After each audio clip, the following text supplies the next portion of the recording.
All right, good morning, everybody. Sorry for the slightly delayed start, but could have been a lot worse. I'm Marty Ibeck. Welcome to the April edition of the Legacy Users Group meeting. As always, I'd like to thank the Eastern Division TCA for providing the room for us this morning. I want to thank the folks from Lionel, Rudy Truitt, who's not here with us. He's on the West Coast. Dave Olson and Dean are here from Lionel representing. Derek Thomas is here. He's got some Lionel history, probably pre-legacy TMCC, but some really cool stuff to show. And I want to thank Dave Sly for providing the audio-visual services and recording the meeting for the forum at a later date. So we're going to get started off first with Derek. Basically what he's got, and I don't know if you folks remember, years back, Lionel was going to produce a item called the Yard Boss, and I'll let him go through it because he probably knows the history much better than I do. Good morning, everybody. Thanks for having me. One of the fun parts of this hobby is show and tell, and we're going to do a little show and tell this morning. So here's how we're going to do this, because you can't see this thing sitting all the way back there. And so what I'll do is I'll talk about this for just a second. Then I'm going to have kind of everybody, if you want to see how this works and you want to see it work, come on up, gather around, get close and see this. So most of this actually came from Dave Olson's office. I stole it without him knowing it. And so Dave, thank you. The history on this item, actually, it's not from Dave's office, even though I kind of wish it was. The history on the Yard Boss is it was introduced in 1999 by Lionel.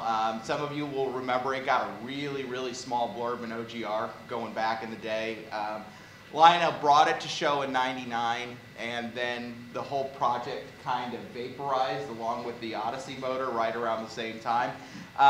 So what not a lot of people know, well, a lot of people know Neil Young's involvement with our hobby, but I'm not sure how many people really realize how instrumental he was behind the scenes. This actually came from Neil Young's collection, the majority of which went up for auction back in December. And so when I saw this come up, these are the kind of things I get geeky about is you know, modern Lionel prototypes. If there's one thing I chase in this hobby, that's what I chase. And so when these came up, I thought, okay, gotta have it. And there's 4 of them out there in the world that we know of that still exist. Lionel built more than one. We think we know where all 4 of them is, where all 4 of them are. 2 more of them are actually over in the hall for sale over at Nassau Hobby. So if you see this, you like it, and you think I've gotta have one, guess what? You can go buy one today. So for the low, low price, I think, of $1,500. So there you go. Is that what you paid? No, I paid less than that. They made a little bit of a markup. So anyway, ZWL looks good now. Huh? The ZWL looks really, really nice for yeah, you can get about 3 ZWLs for the price of a ZWD.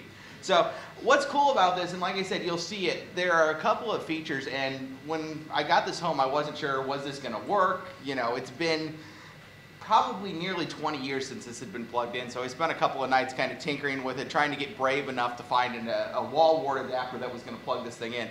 We finally got it plugged in, and when it came alive, you suddenly, and you start scrolling through the different menus, you realize there are a lot of features in this transformer that eventually ended up in Legacy, and when you guys come up, you'll see a little bit of that. Basically, this thing kind of combines the best of 2 worlds in terms of, you know, the physical ZW transformer that you can stand up, come up here, mess with the handles, and then being able to run it with Cab 1 remote. But the other thing you'll see on this is when you come up here and you start to address locomotives and things like that, the speed graph that we're all so familiar with in Legacy was actually in this transformer. So the idea for the speed graph existed, you know, almost 7 or 8 years before it actually came into a Lionel product. And there are just lots of little touches built into the programming on this that we ended up seeing come into Legacy.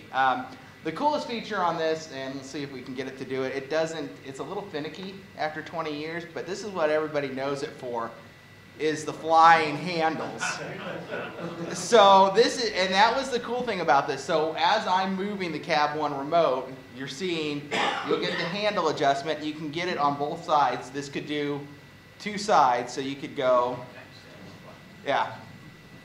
So we call them ghost handles, but the cool thing is too, is so as you adjust on the cab 1, you'll see the speed graph adjust on the display here, and then you can go up, down, and then the nice thing is when you halt it out, it should shut down both sides at once, and it'll bring both sides back down. So the other little thing I brought is they call it the button box. There was a nice write-up. Ed Boyle from OGR wrote this up a few years ago. Another one of those interesting TMCC items that, you know, they were trying to straddle those two worlds between the folks that wanted to stay at the control panel and still have TMCC capabilities, and the folks that wanted to walk around. Basically, this is cab 1 remote in a box in terms of you could set it down on a control panel, you could run off the U-post here and still inject the command signal into a traditional layout. So this I haven't played with that much. You can run two TMCC engines with it. But anyhow, if you guys want to come up and kind of see what it looks like and see the speed graphs, you're more than welcome. I don't want to take a ton of time because Marty and Dave still have a lot of stuff to do, but if folks want to come up and see it real quick, you're more than welcome to. I can run through a couple things, or it's up to you guys. So We do it at the end. we can do it at the end. Good enough. I'm going to unplug it for a little bit. Kind of the interesting thing is with the handles moving, those of us that are in the television production or audio production are kind of familiar with it. There's a term called flying faders on an audio console, and first thing I thought of is it had to be, I would think Neil's familiarity with audio consoles and flying faders, it kind of brought those handles moving, but possibly not. But all right, so now we're going to go on to the Q&A questions that were asked on the OGR forum. Some of these I will cover, and some of them will be held off until Dave's presentation. All right, the first question was, and this really actually is a pretty good question, in regard to the upcoming legacy engines that also feature Bluetooth control. I run most of my engines at public shows and was wondering if there's a way to shut off Bluetooth access or some other security measure, such as a password, so that someone in the crowd cannot connect with their phone and take control without my permission. This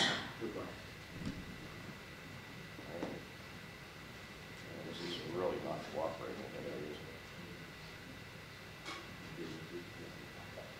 Currently, there is no way to disable the Bluetooth in the new legacy engine, short of unplugging the connector from the RCMC. We designed it to be able to use a switch on the engine to disable BLE, but the project manager decided he didn't want that switch. So please visit Ryan in the Lionel booth and change his mind. And I'm going to have Dave insert a sound of a bus running over somebody.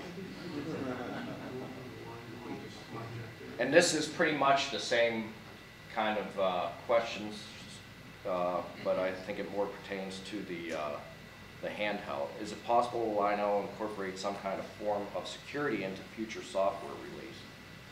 We haven't looked into a software form of security, but devised a method of using the hardware switch as described in the previous question. Given this question, we'll discuss internally the possibility of a future security software.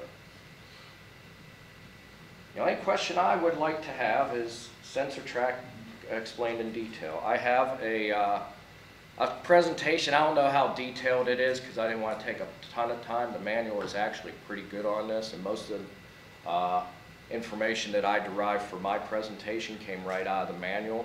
So we'll cover that in a few minutes.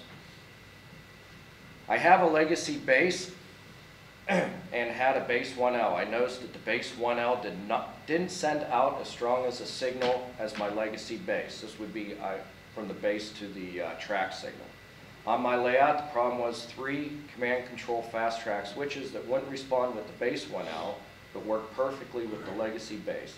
I seem to recall reading on the OGR forum that there was either a power supply problem or that a signal needed tuning by adding a capacitor. Is this still an issue? I would like to purchase another base 1L as a backup for my legacy base. Reply back was, first make sure each base is using the correct power supply. Cab 2 is 8 volts, Cab 1L is 9 volts. This will not operate correctly if the power supply is wrong. Second, the radio in these two bases are the same. We are unaware of a tuning method or adding of a capacitor. If you're having signal issues with cab 1L, we suggest contacting customer service. And just so you know, this presentation will be added into the video, and we could probably do a PDF and put it up on the forum too. I know it's not the brightest screen. Does Lionel have any plans for LCS users to have the option to upload their control panels and track plans to the cloud?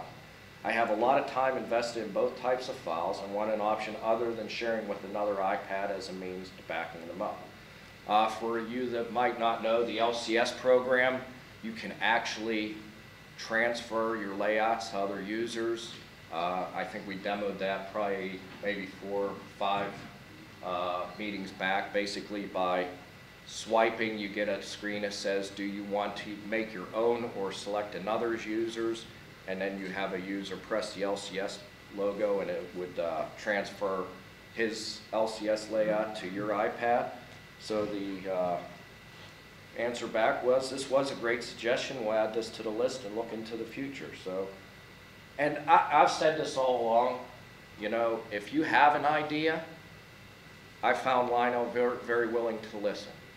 A lot of times, either financially feasibility or engineering feasibility, whether it's feasible either through engineering or financials, they may not be able to do it, but for the most part, they want to hear ideas, because the smallest ideas sometimes makes out for a great product. Did Lionel discontinue the black modules used for updates? If they did, do they have a solution that they are willing to share on how users will update to Cat 2 and Legacy Command Base? Dave to cover in presentation, but the modules were reordered and will be here around June. So again, this is something that came up in fall's meeting. Dave took a little bit of heat for it, and Lionel listened, and Lionel are going to order more modules. So I suggest everybody that was in this room that was a little upset that the modules were going away, go buy some modules now, because they did make the effort to bring them back and make sure that everybody has some black modules.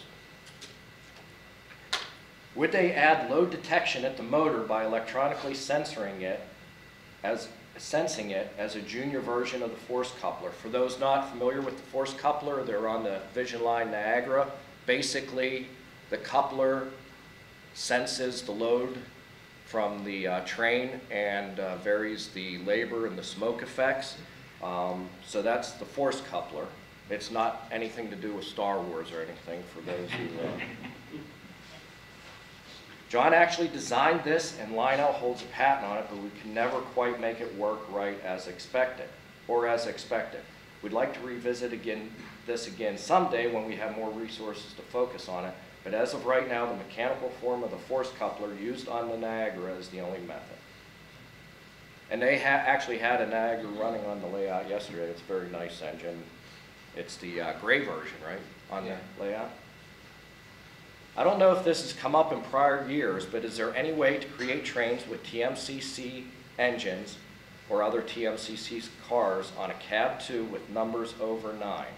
If not, has Lionel considered a method to allow higher TMCC train numbers? Again, in Legacy, you can have up to 99 trains. That's a Legacy feature. TMCC has always been limited to 9, and that includes, if you get into a ZWD, that was, usually would take up either your first 4 or your last 4 numbers in that 1 through 9. So it does kind of limit what you got for TMCC engines. It is impossible to do this with TMCC engines. It has to do with the available address bits. It was expanded when Legacy was made. That's why Legacy engines can be in a train with an ID higher than 9.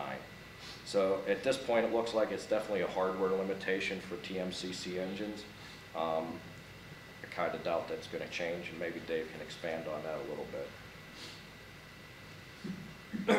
I'd also like to see more user configurations of the engines. We've already talked about sound, but other variables may be settable. These could be exposed to the users, perhaps only at the premium app. Simple example LED flash rate, although I was thinking more like performance variables. We've discussed user configurable sounds. If we were to do this, it would likely be a new version of the current RailSounds board. In terms of other features that can be customized by the user, there are many that we intentionally do not do. We won't want to change the speed rate, i.e. speeds at certain speed steps, as this would affect lash ups. This extra code would also require more memory space, which we're already using in the majority of the available RCMC memory. However, if you have suggestions for what we could make user configurable, we'd like to hear them. Again, emails or the Lionel booth or even the forum. I know that a user can change the tone and bell of a whistle on Line Chief Plus engines and Line Chief engines with a Bluetooth app. I also know that a user is not able to make the similar changes on legacy engines using the app. Can someone help me understand what the difference is between the engines? Follow up at some point, will I be able to alter those tones on legacy engines? Legacy was not designed to have an adjustable pitch for the whistle, horn, or bell. We had this feature in mind from the start with the Bluetooth LC Plus, so we were able to design it into the core code. Per previous questions, if we were to design a user configurable sound system for legacy, we would consider incorporating this feature. Note that it is not much more difficult to do in a legacy system due to the quilling feature. So basically, from the get-go of the Bluetooth, this was always a thought. This was never a thought into legacy engines. So that's that is why that's not designed to be able to do that. But you know, the quilling whistle you kind of have that ability already. So okay, who will be attempting to fill Jon Z's role at Lionel? As it was announced, I believe, I don't know if it was announced officially on the forum, but it came down somewhere, and I put a post on the forum that Jon Z has retired from Lionel. So that was, I think I posted that around February, and it was public knowledge at that time, so I wasn't spilling any beans or anything, but Dave will cover this in his presentation. And I did bring the coveted, probably a little dark, the coveted golden lug nut. I haven't had the placard made yet, but that will be made up and sent out to John. John has been pretty helpful in the last 10 or so years we've been doing this. John was always open to answer the questions. Again, a lot of them were repetitive from year to year, but every year he answered the questions. And now Dave has been taking over for him in the last couple legacy meetings. John was always willing to forward samples. We got the sample of the sensor car before anybody saw it. We had some samples of the sensor track before a lot of people seen them. Software updates that were provided to us before they made the public on the Lionel site. So John will be missed, but you know what? He'll have that golden lug nut, so he can keep his door open or whatever he wants to do with it. Will Jon Z's retirement lead to different supplier of boards for Lionel products or the impact of the ability of ERR boards? Again, Dave will cover this in his presentation. Any chance that the legacy system could be updated to support more than 2 digits when assigning engine numbers? Train numbers could remain 2 digits. Right. When assigning engine numbers, train numbers could remain 2 digits.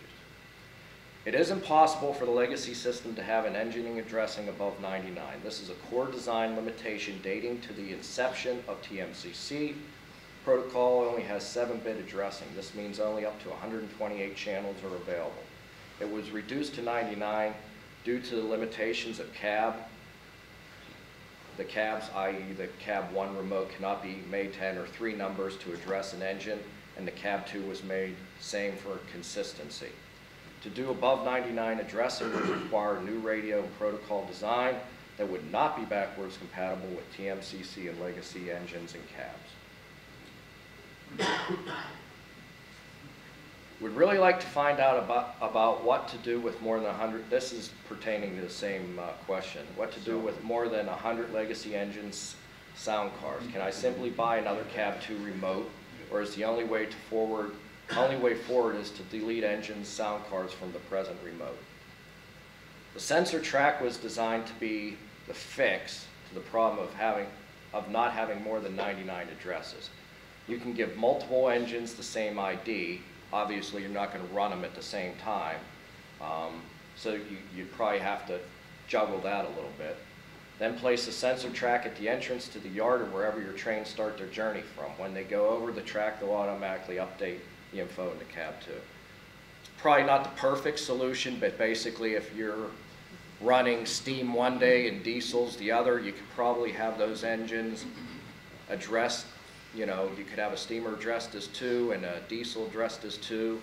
Run it over the sensor track, it'll load the information for the diesel. The next day when you take that diesel off and you run your steamer over, it'll load that information into the same address as the steamer setup. Again, probably not the perfect solution, but if you can manage certain time frames of running or certain steam versus diesel, you could probably work that out a little bit.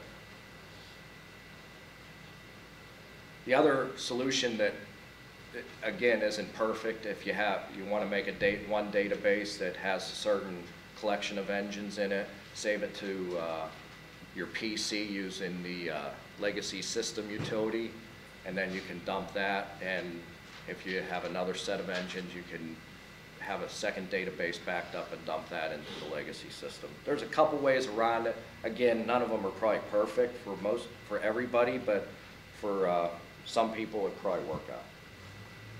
Will Lionel consider releasing additional sensor cars, perhaps in a selection of road names that'll look right at home with some of the different roads that folks like to run?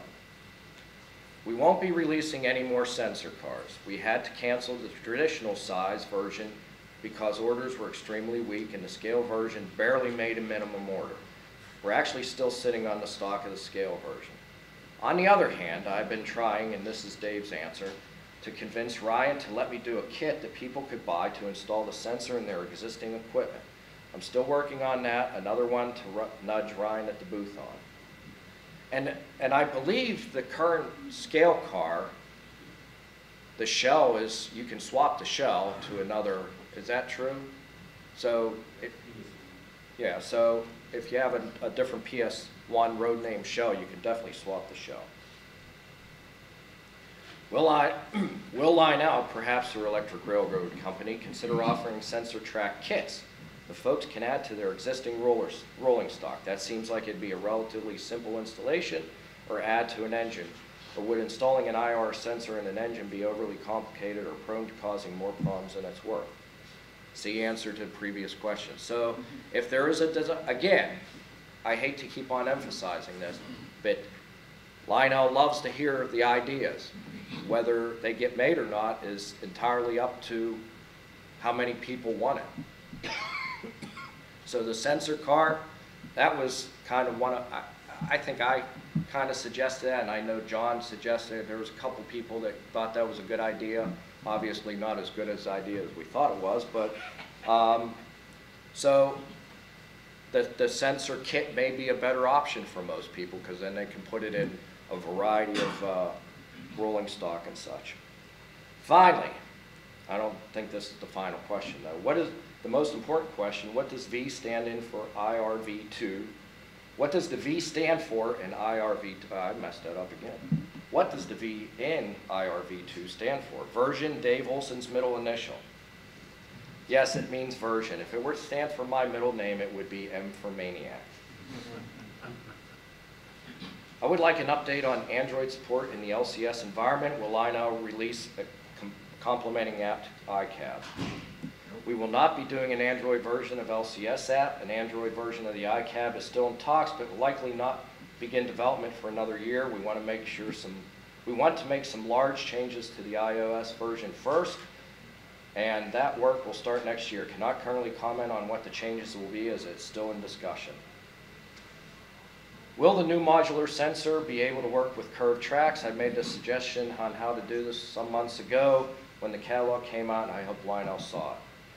The IRSL, IR sled that comes with the IRV2 is too long wide work on a curved section, is meant for straight sections when installed on top of the ties. That being said, it can still be installed underneath the tracks section if desired. So theoretically, if you can get it to work under a curved section, as long as two sensors have an unobstructed view to the bottom of the engine. So if you can get it under your curve and it can see the engine and the sensor on the engine, give it a shot. Will we soon be able to set the user options on the sensor track using the Cab 2 remote without physically pushing the buttons like with some LCS partner apps and programs? Anybody familiar with the sensor track knows that when you use your Cab 2 base, you actually have to physically touch the buttons on here to program it to do the actions, and I'll talk about it a little bit in my presentation. We have two LCS partners that I have some flyers for, Hi-Rail and E-Train. Both of those, the app and the program can actually program the sensor track without physically touching it. So the question was, how can we do that with the Cab 2? The Cab 2 requires the physical switch activation. This is part of the core code. Any plans for a legacy base with a PDI connection? PDI connection is the bus that connects all the LCS components. Currently, right now, you plug in a power supply that has a 9-pin dongle on it that connects to your legacy base, and then it has a PDI cable that would connect to the first device. So rather than having that, the question is there any plans to have a legacy base just with that connection? And the answer is it's not out of the question. Would it be possible to allow the speed dial to be functional while the user is in train link screen operating a linked piece of rolling stock? It would be cool to be able to accelerate, decelerate while giving commands to rolling stock. Train link is the ability to quickly access when you have a train or a consist built, other TMCC or legacy engines in that train. But unfortunately, when you do that right now, your red dial becomes inactive for speed control. So the question is, basically, can that be, when you do go into train link mode, to maybe make a passenger sound announcement? You still have, the question wants to know, can you still operate speed control? Is it possible? Something for us to look into. Thanks for the suggestion. Would it be possible to create a generic freight type for the info menu? This would be helpful for those of us that install ERR boards in the hotbox reefer cars or signalman cars. At present, those are identified as STM in my legacy base. Identifying as FRT causes a lot of functionality. It's a silly detail, I admit. John actually recommends to program these as accessory types. He also says you can program it as the same number as the loco is being pulled to make using the control easier, since the only button you use is aux1. I'm not overly familiar with those cars, but I do have the hotbox reefer. I would say John's recommendation is probably the best. On a relatively frequent and annoying basis, my BPC2s forget their programming and have to be reprogrammed. Why and how do I prevent this? This is not a common issue that we're aware of. Suggest contacting customer service or engineering with specifics of your setup, i.e. number of modules, equipment, so we can help you troubleshoot the issue. Will ERR upgrade boards ever have a legacy quilling whistle, horn, and 200 speed steps on them? Short answer is no. ERR kits are TMCC only. Quilling and 200 speed steps are legacy features. And IR transmitters that work with LCS sensor tracks and Bluetooth. This is going back to the kit for sensors. The IR kit is a possibility per the earlier questions. Not sure what the question is regarding to Bluetooth. Bluetooth kits will not be sold through ERR, and I think that pretty much answers the Bluetooth portion of the question. I asked about this last year, and I think the answer was yes. Will you create a legacy Power Master icon for LCS so I can turn track power on off with my iPad? If so, any timeline for its availability? Will there be a new version of LCS software? There will be an update at some point, but I don't currently have a timeline. The engineer that will do this work is currently working on another project. We want to add the new LCS modules AMC2, CSM2, and IRV2, as well as the Power Master icon as mentioned above. I'd like to better understand all the benefits and wiring of the CSM2 module coming out for Z-Stuff 2500 switch machine. Dave will cover this, and if you still have questions, he said visit the booth. And this is the last question. Did we already ask the question about getting a line out on the audio board for those that might want to send the sound to a big box in the corner? Anyway, if that's not a question or more like a statement, put line out on your audio boards for user modifications. Not surely what the intention here, the first I've heard of this, is the desire to have a connection on the rail sounds board for somebody to connect to a Bluetooth radio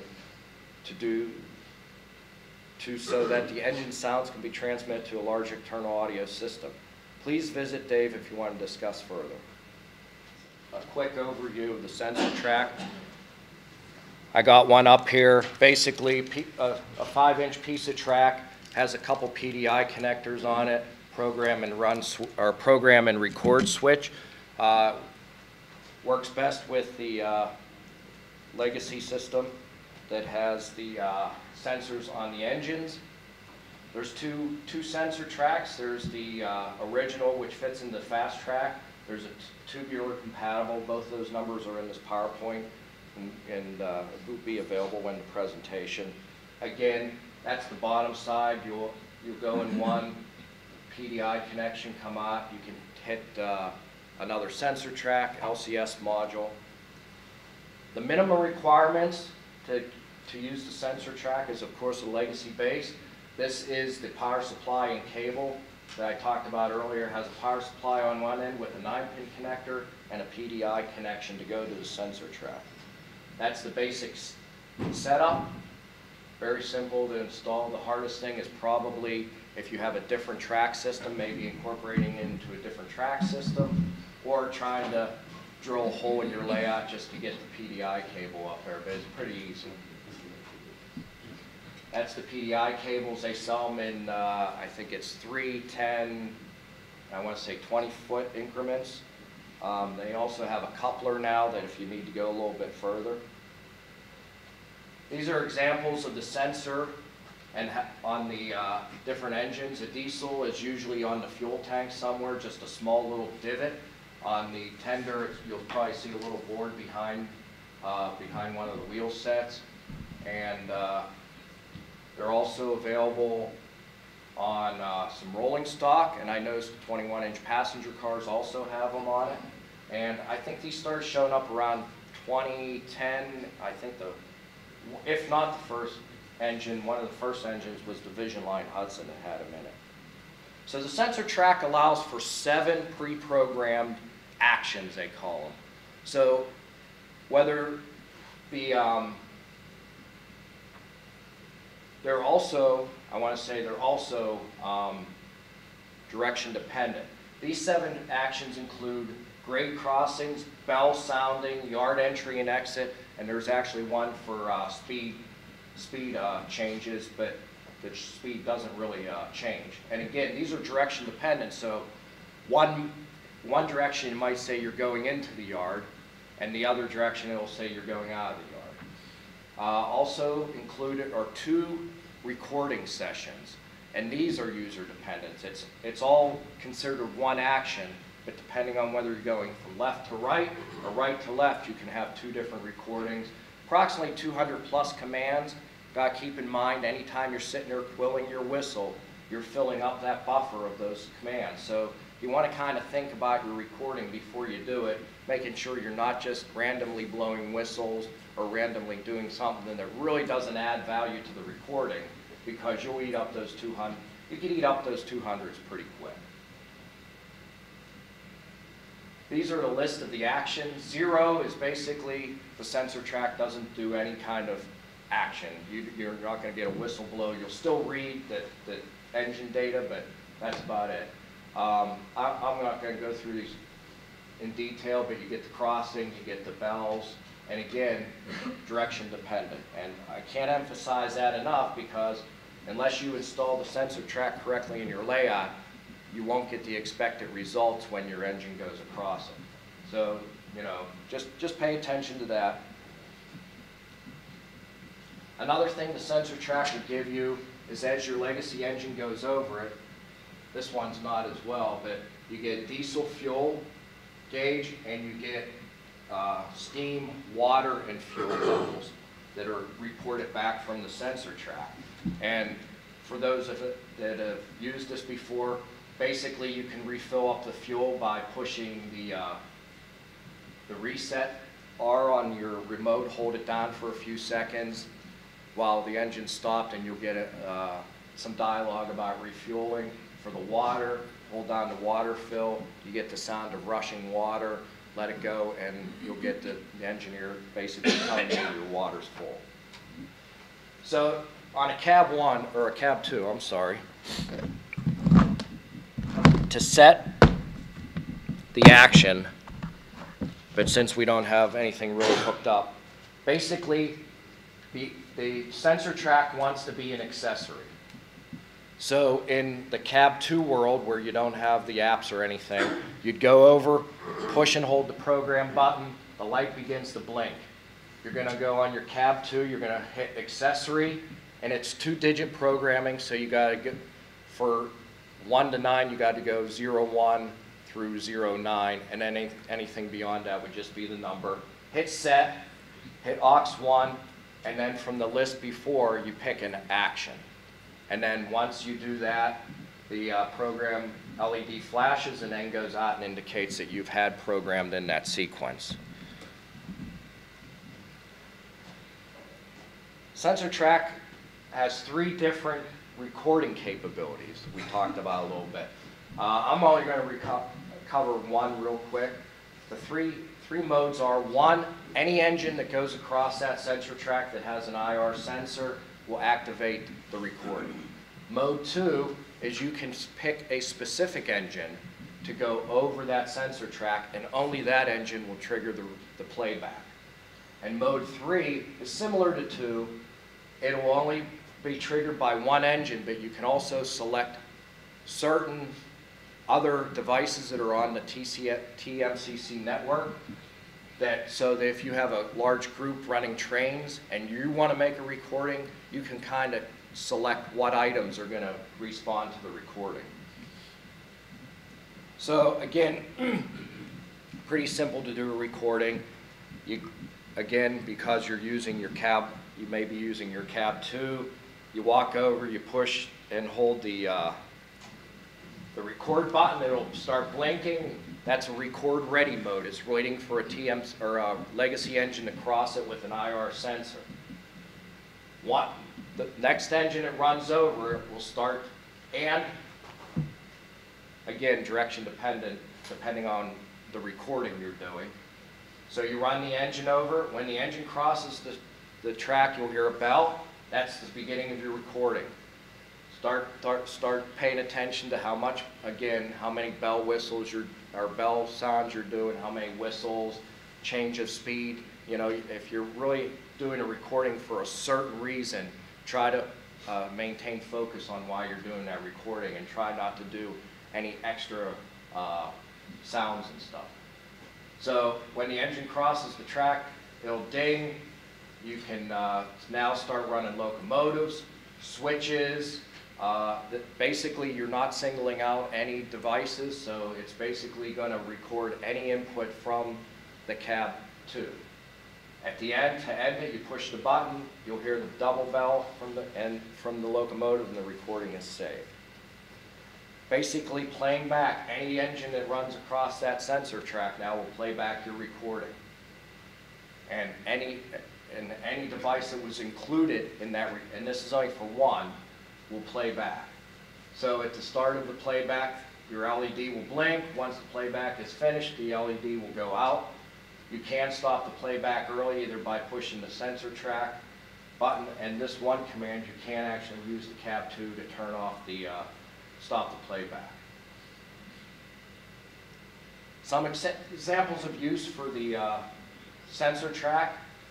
A lot of people know that Lionel has stopped including the orange modules.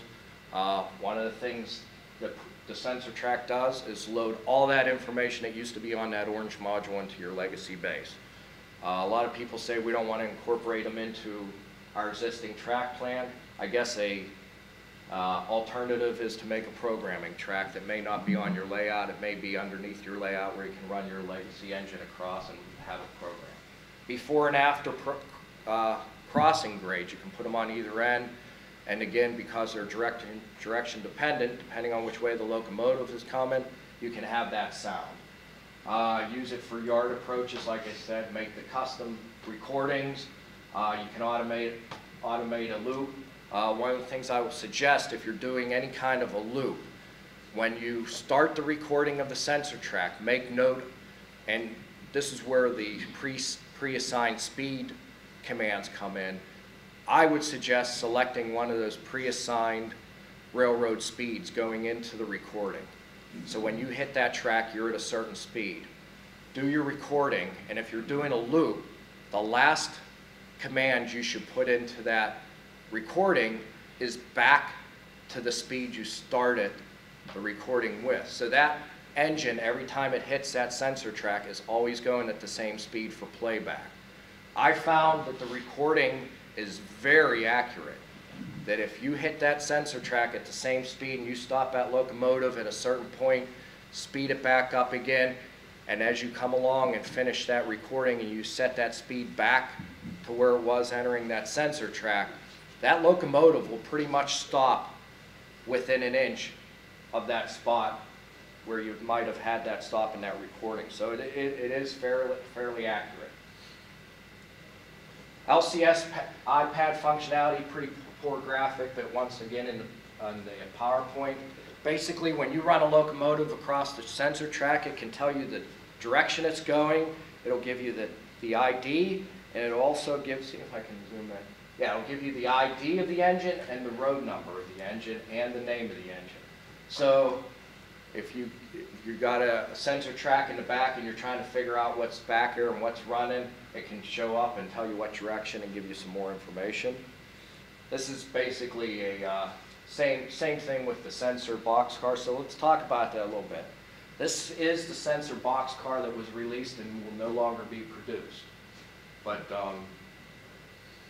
this was released about, I want to say about 3 or 4 years ago, maybe now, maybe not that long. But basically any engine, any earlier legacy engines didn't have the IR sensor. This was a kind of a solution to incorporate that availability in legacy engines. You put that behind a legacy steamer or a diesel that doesn't have the IR sensor. You pair it with that engine, and now it's like that engine has a sensor.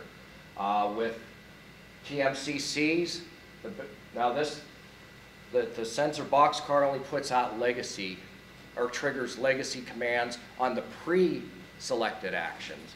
So if you put this behind a TMCC engine and you have action 1 selected on your track, which is a grade crossing, it's not going to blow the grade crossing because the sensor track puts out legacy commands.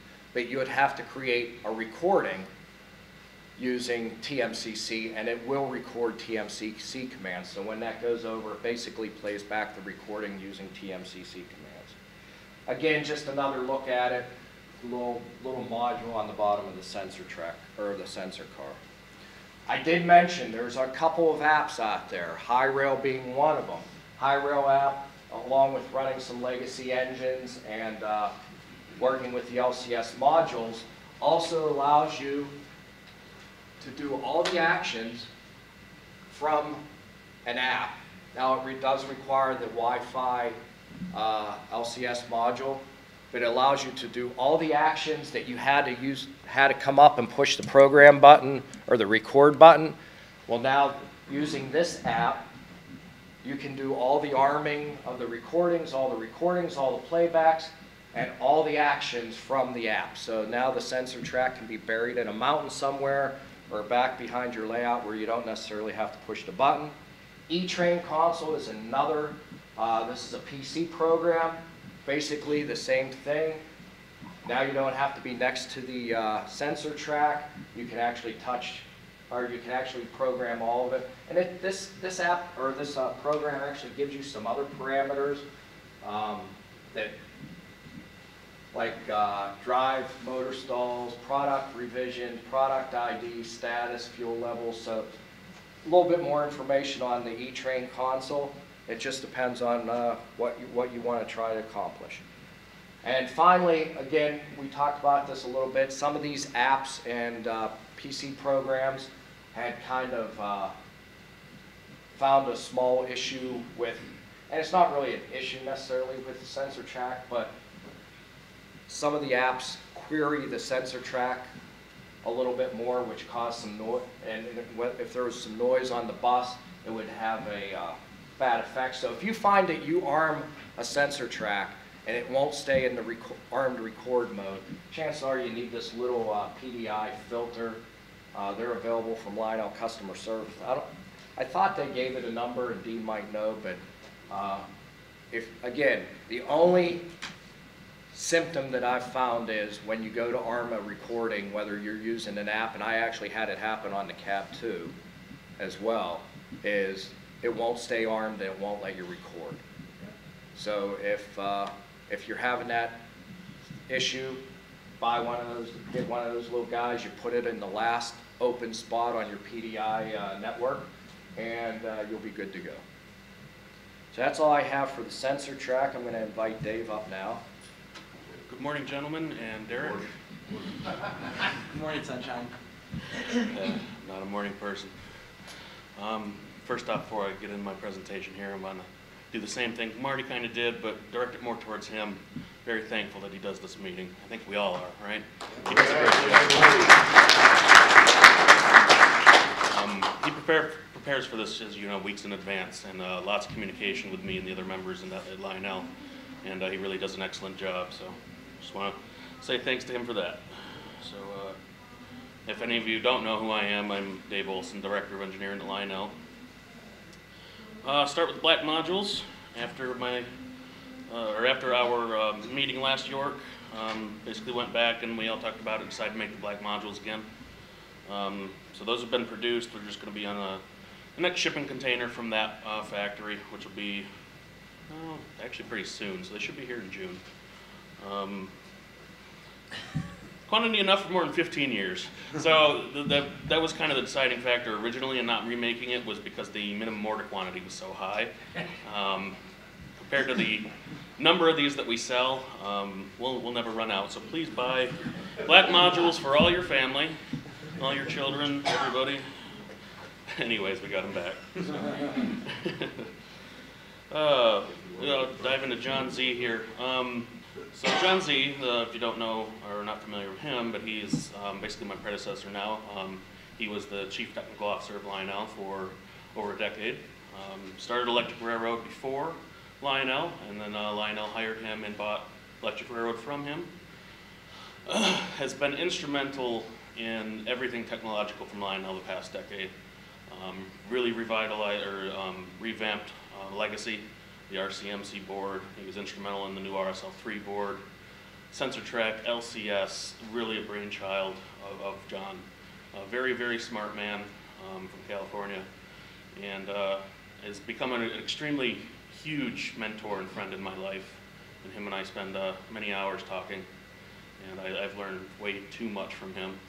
And he's probably forgotten more than I'll ever learn in my life, so I've been very thankful for him. Now, he has retired from Lionel from being an official employee, but is still working with me closely on doing some contract work for new project development, for doing software. For example, he's writing the code for the Niagara, and he will probably do so for other engines in the future, other Vision Line engines, etc. So he basically wanted to be more part-time and get back into the engineering side of things rather than the management side of things, because it's really what he enjoys. So obviously I've been put in place as Director of Engineering to oversee not only engineering department, but new product development. And so I'm replacing him in that regards. And then for the software side of things, we are looking for a software engineer to work out of the North Carolina office with me. So if anybody knows a really good embedded software engineer, let me know. Now the next slide, messenger. Please don't shoot me. No weapons allowed at the fairgrounds. But we are suspending Electric Railroad come end of the month next month. So there will be no more consumer sales of Electric Railroad products. So what we have left in stock in California right now is it. You can go onto the website and purchase what we have, and if it's sold out, you'll get a phone call or an email basically from Ken saying we no longer have this.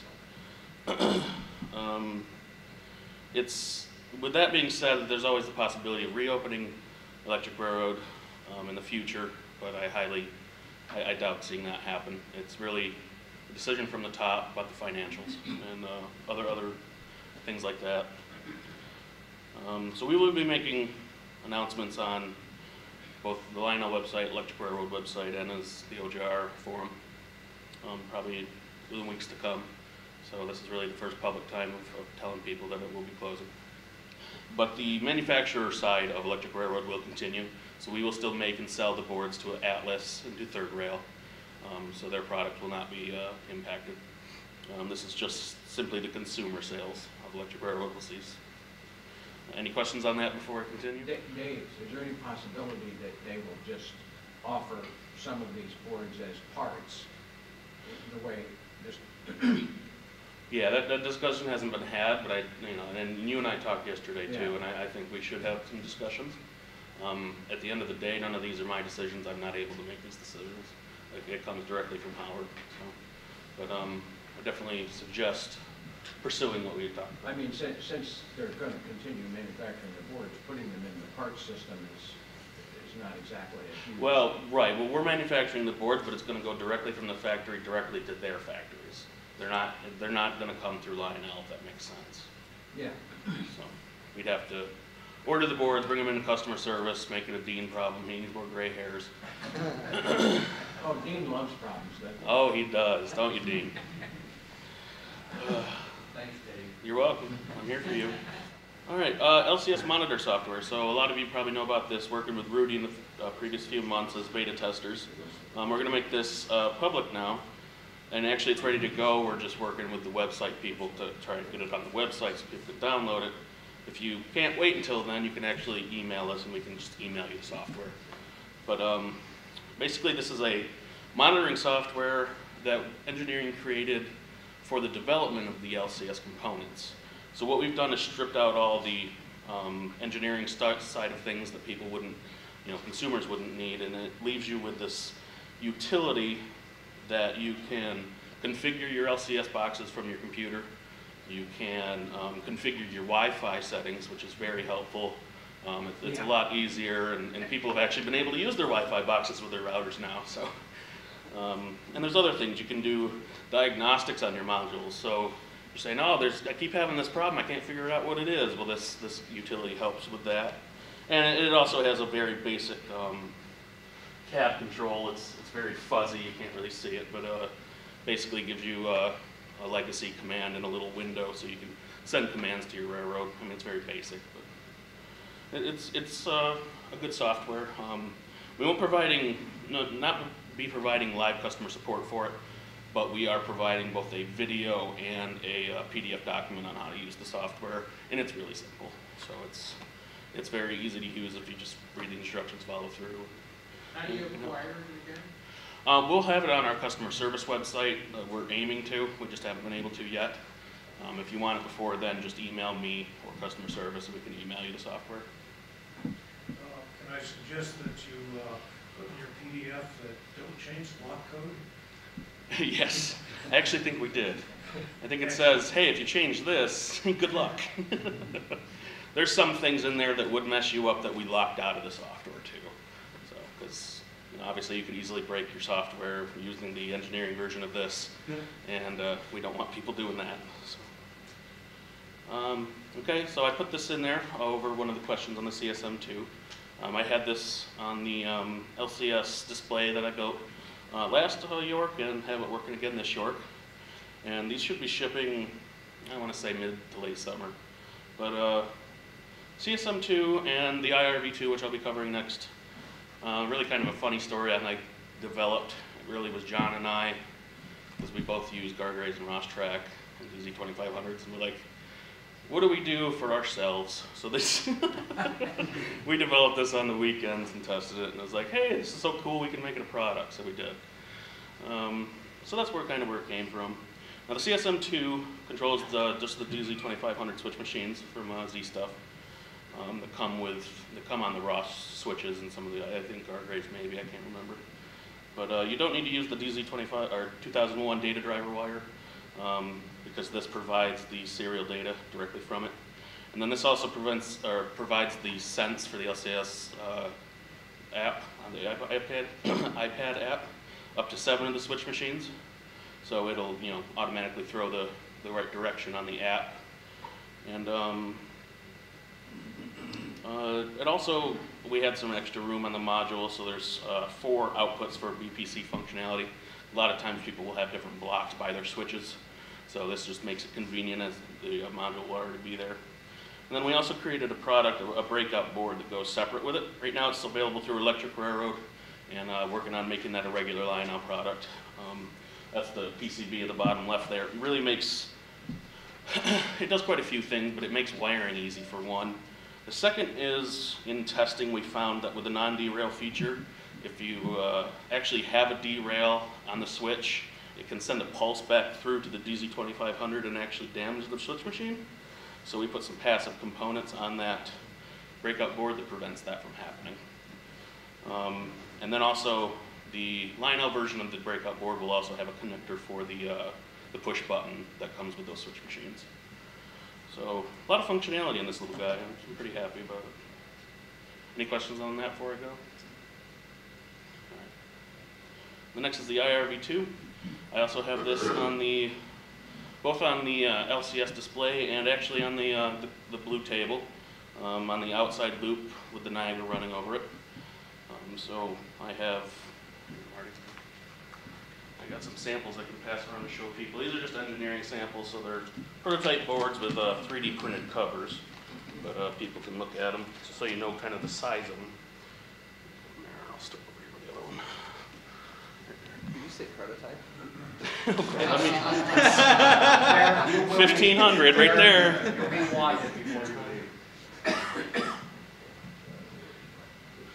So there's mounting holes on both ends for a countersunk screw that you can screw into the wooden ties, or if you use Atlas Track, you can use some other screws. One thing to note about these over the Fast Track version is that you can, if you look at the board, the sensors actually have a metal shield over them with some metal mesh. We had a lot of noise interference issues in testing these, so we had to add a shield to them, and really cut down on the noise interference problem. But basically, the module itself is essentially has the brains of 4 sensor tracks inside of it. So this really, you can think of this as 4 sensor tracks built into one product.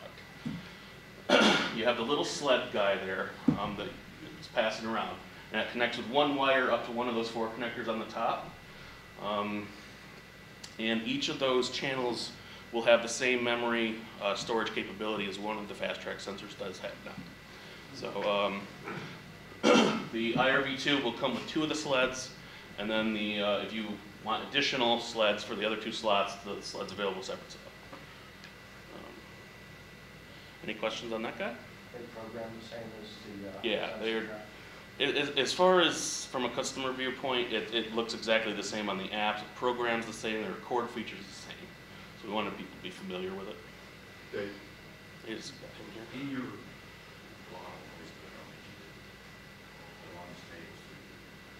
I'm sorry, I can't hear you. 3 feet cable is the best you can do. Yeah, so that was before we added the shields. So now that we've added the shields and reduced the noise, we're retesting on how long we can make the cables. So we're going to try and make them longer, or at least have longer ones available. all right, Dave, as an example, double track mainline. do grade crossings, 2 sensors each send. I need that component as well as the sensors to make that run correctly?